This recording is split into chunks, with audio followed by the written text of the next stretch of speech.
Heart beat scan ఒక్క second లోనే world class 640 slide CT scan ఇప్పుడు మీ విస్టా ఇమేజింగ్ బంజారా హిల్స్ లో. శ్రీ గురుభ్యో నమః. శ్రీమాత్రే నమః. అచింత్య వ్యక్త రూపాయ నిర్గుణాయ గుణాత్మనే సమస్త జగదాధారమూర్తయే బ్రహ్మణే నమః. శ్రీమాత్రే నమః. గ్రహణాలు వస్తున్నాయి. అయితే మొట్టమొదటిగా మనం తెలుసుకోవాల్సిన విషయం ఏంటంటే, చాలామంది మనల్ని కొంచెం ఏమారుస్తారు, పూర్తిగా జ్ఞానం లేనటువంటి వాళ్ళు. గ్రహణాలు ఎక్కడ ఏర్పడినా, ఈ భూప్రపంచంలో ఎక్కడ గ్రహణం పడినా దాని యొక్క ప్రభావము కనపడే చోట 100% ఉంటుంది, దాదాపుగా కొంచెం కనబడే చోట 50% ఉంటుంది, అసలు కనబడిన చోట 25% ఉంటుంది. గ్రహణం కనబడే చోట గ్రహణ నియమాలు వర్తిస్తాయి, కనపడని చోట గ్రహణ నియమాలు వర్తించవు. అంటే దేవాలయాలు మూసివేయడాలు, అదేవిధంగా ఇల్లు కడుక్కోవడాలు, ఇంకా దర్బలు వేయడము, ఏవైతే సాంప్రదాయ పద్ధతులు ఉన్నాయో గ్రహణం అప్పుడు అవి వర్తించవు. అయితే ప్రస్తుతము ఆగస్టు 12వ తారీఖు మఘా నక్షత్రంలో కేతుగ్రస్త సూర్యగ్రహణం జరగబోతుంది. ఇది మన భారతదేశంలో కనబడదు, భారతదేశంలో ఎవరికి కూడా నియమాలు వర్తించవు. అందరూ మీ రెగ్యులర్ పనులన్నీ కూడా చేసుకోవచ్చు, ఎలాంటి ఆహార నియమాలు ఏమీ అవసరం లేదు, అంత నార్మల్గానే ఉంటుంది. అయితే ఇది యూరప్లో వేరే దేశాల్లో కనిపిస్తుంది కాబట్టి ఆ దేశంలో ఎవరైతే ఈ ఆచార విచారాలు పాటిస్తారో వాళ్ళ కోసం.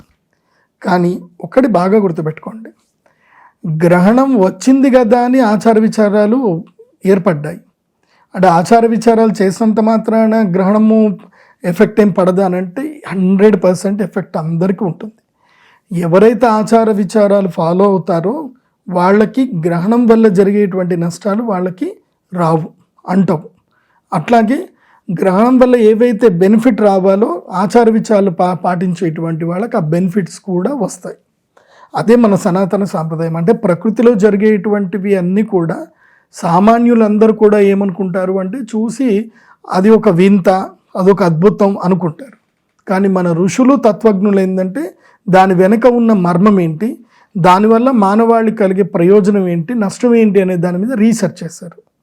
సో జ్యోతిష్యం అంటే ప్రకృతి అధ్యయన శాస్త్రం, అది nothing but the science of nature. అది సో ఈ ప్రకృతిని, దాని యొక్క స్వభావాన్ని, కాలాన్ని బట్టి అర్థం చేసుకోవడమే జ్యోతిష్యం యొక్క ప్రధాన లక్ష్యము, జ్యోతిష్యం యొక్క ముఖ్యం కూడా అదే. కాబట్టి ఇప్పుడు ఈ యొక్క సూర్యగ్రహణం ఏర్పడుతుంది కదా, మరి ఈ గ్రహణం అప్పుడు ఏం చేయాలి, ఎవరెవరికి ఎలా ఉంటుంది అనేది కూడా మనం తెలుసుకోవాలి. అయితే ఈ గ్రహణం అప్పుడు నియమాలు ఏవి వర్తించవు. ఈ వీడియో ఎవరి కోసం అని అంటే, ఈ గ్రహణం వల్ల ఏ ఏ రాష్ట్రాల వారికి ఎలా ఉండబోతుందని తెలుసుకోవడము, రెండవది ఈ గ్రహణం వల్ల ఎలాంటి విపత్తులు రాబోతున్నాయి, ఈ గ్రహణం వల్ల ఎవరెవరికి బెనిఫిట్ రాబోతుంది, అట్లాగే ఈ గ్రహణం వల్ల ఎవరెవరికి ఏమేమి సిద్ధి పొందవచ్చు, అంటే మనం ఏదైతే మన జీవితంలో లేదో ఆ వెలతిని మనం ఫుల్ఫిల్ చేసుకోవచ్చు ఈ యొక్క పర్వకాలంలో. ఆ విషయాన్ని ఈ వీడియోలో క్షుణ్ణంగా తెలుసుకుందాం. మొట్టమొదటిగా ఎవరెవరికైతే ఈ యొక్క గ్రహణము అదృష్ట యోగం మంచిగా ఉంది అనేది కనుక తెలుసుకోవాలి అంటే, మిథున రాశి.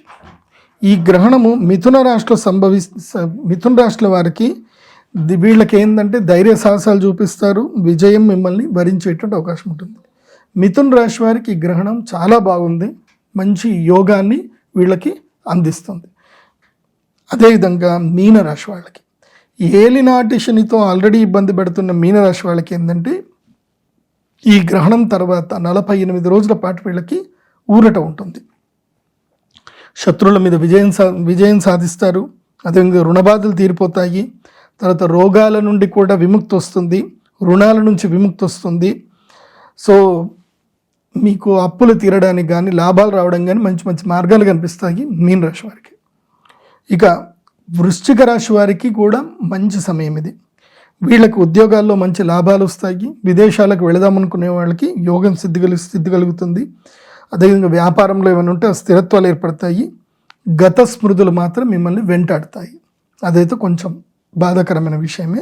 గతంలో ఏదైనా జరిగితే అది మిమ్మల్ని బాగా మీకు, అంటే ఇప్పుడు మీకు మంచి జరుగుతుంది కానీ మీ గతంలో మిమ్మల్ని మోసం చేసిన వాళ్ళుగా ఏమన్నా కానీ వాళ్ళు మీ దగ్గర లేకపోయేసరికి మీకు బాధ అనిపిస్తుంది. అట్లాగే గతంలో మీతోటి ఉన్నటువంటి వ్యక్తులు ఇప్పుడు మీ దగ్గర లేనందుకు, మీరు అనుభవిస్తున్న సంపదకి భోగాలకు వాళ్ళు లేనందుకు మీకు కొంచెం బాధ అనిపిస్తుంది.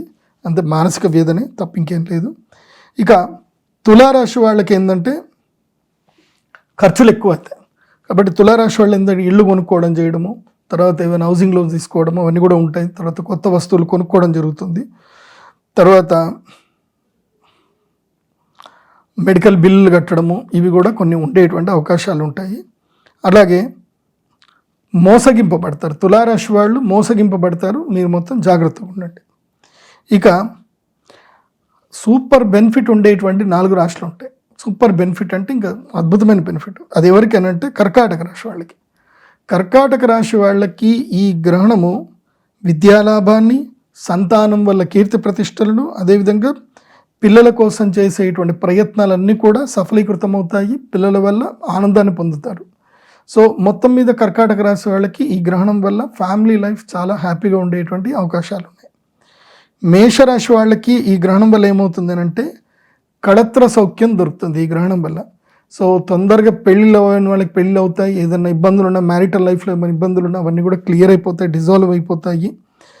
కాకపోతే భార్యాభర్తల మధ్యన అనుమానాలు మాత్రం పెరిగేటువంటి అవకాశాలు ఉంటే ఆ విషయాన్ని మాత్రం కొంచెం మీరు కాంప్రమైజ్ అయితే అంత బాగుంటుంది. కుంభరాశి వాళ్ళకి అదృష్ట యోగం ఉంటుంది. కుంభరాశి వాళ్ళకైతే ఇది మంచి అదృష్ట యోగము. వీళ్ళకి జీవితంలో ఊహించిన అద్భుతాలు జరుగుతాయి.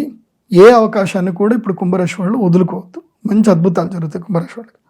తర్వాత ధనుసు రాశి వాళ్ళకి కూడా ఈ గ్రహణము చాలా మంచిది.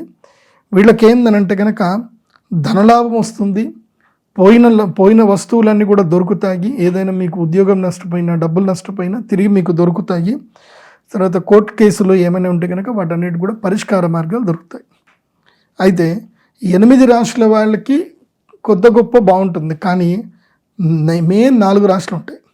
ఈ 4 రాశుల వాళ్ళకి మాత్రం చాలా ఇబ్బందులు వస్తాయి.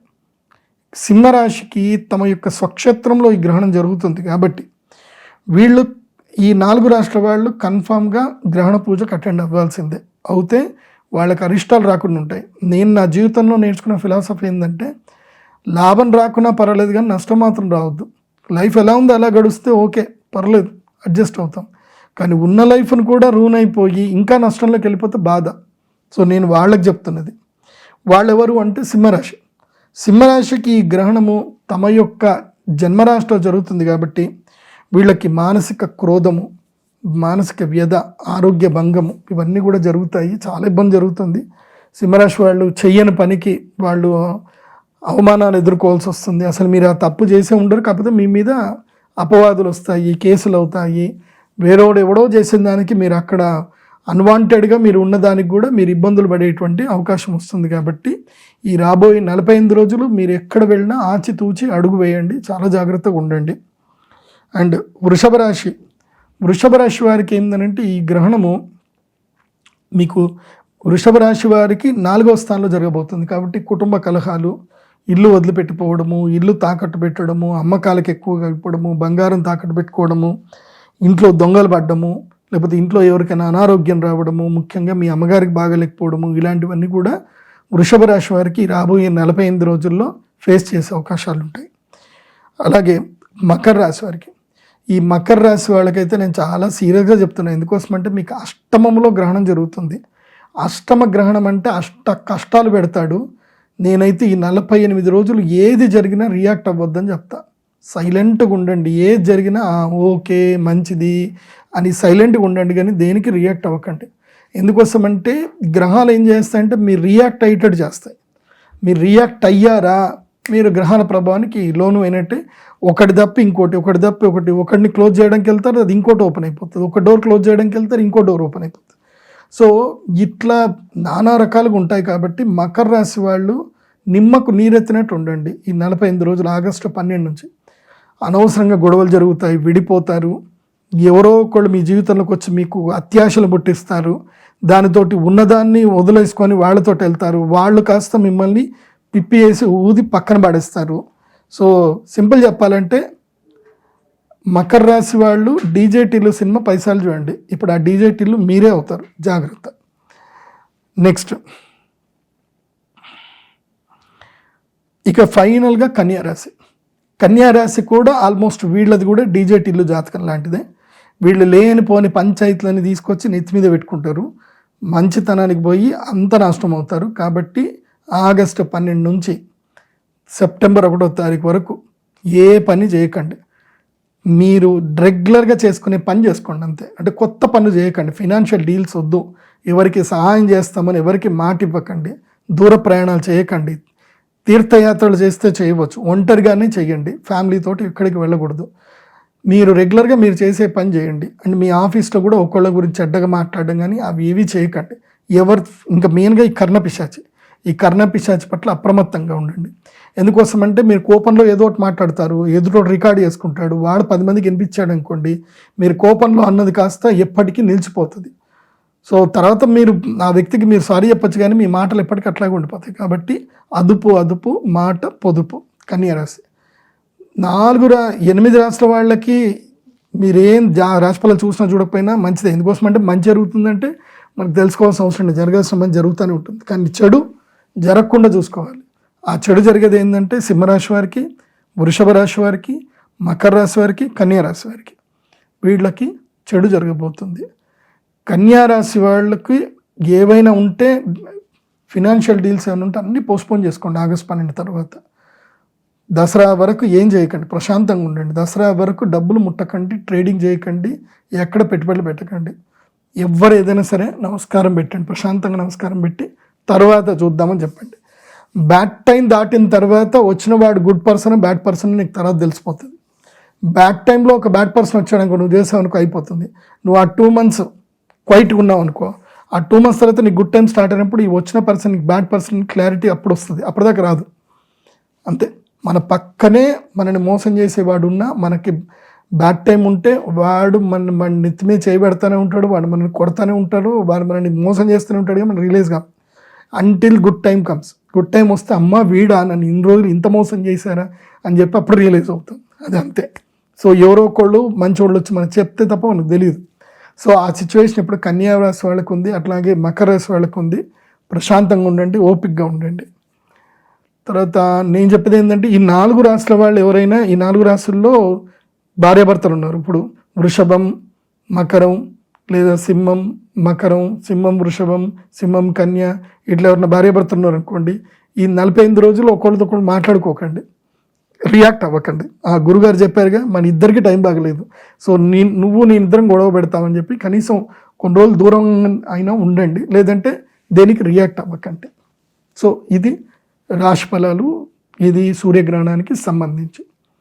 ఎవరైనా సరే తమ ఈ పూజకు రాలేకపోతున్నారు, ఎందుకోసమంటే డైరెక్ట్ అటెండ్ అవ్వడానికి 100 మందికి మాత్రం అవకాశం ఉంటుంది. గోత్రనామాలకి ఎంతమందికైనా ఇస్తాం అవకాశం, అది కూడా 100 మందికి, అంతకన్నా ఎక్కువ గోత్రనామాలు చదవలేము. కాబట్టి మీరు date of birth, time, place మీరు చూసుకొని మా వెబ్సైట్లో ఆర్డర్ చేసుకుంటే మీకు హోరోస్కోప్ వస్తుంది. మీ జన్మ నక్షత్రం చెప్పాలి, మీ పేరు, మీ గోత్రం ఒక్కళ్ళది. అంటే ఇప్పుడు ఉదాహరణకి నీది సింహరాశి ఉంది, నీ పేరు, నీ గోత్రం, నీ జన్మనామం పేమెంట్ చేసేసేయండి. మీ పేరు మీద చదివి మీకు రావుకేతు లాకెట్ మీకు పంపించడం జరుగుతుంది. అట్లా మీరు పరిహారాలు చేసుకోండి. ఆన్లైన్ ద్వారా పరిహారాలు కూడా చేయించుకోవచ్చు, మీ గోత్రనామాలు అయితే చదువుతాం. సో ఇదండి గ్రహణానికి సంబంధించిన వివరణ. కాబట్టి పండితులు, గొప్పవాళ్ళు, శాస్త్రజ్ఞులు అనవసరంగా నోరు పారేసుకోకండి. మీరు వశిష్ఠ సంహిత చదవండి. గ్రహణ ప్రభావము, గ్రహణం పర్వకాలం అవునా కాదా అని మీకు తెలుస్తుంది. అట్లాగే రావణ సంహిత కూడా చదవండి. అందులోపల చాలా విషయాలు కూడా ఉన్నాయి. గ్రహణ సమయంలో చేయవలసిన విధి విధానాలు ఉంటాయి. అది గ్రహణం మన దగ్గర సంభవిస్తే ఇంకెక్కువ ప్రభావం ఉంటుంది, మన దగ్గర సంభవించకపోయినా దాని యొక్క ప్రభావం అయితే 70% మన దగ్గర ఉండే అవకాశాలు ఉంటాయి. దీన్ని గుర్తించండి. సర్వే జన సుఖినో భవంతు. శ్రీమాత్రే నమః.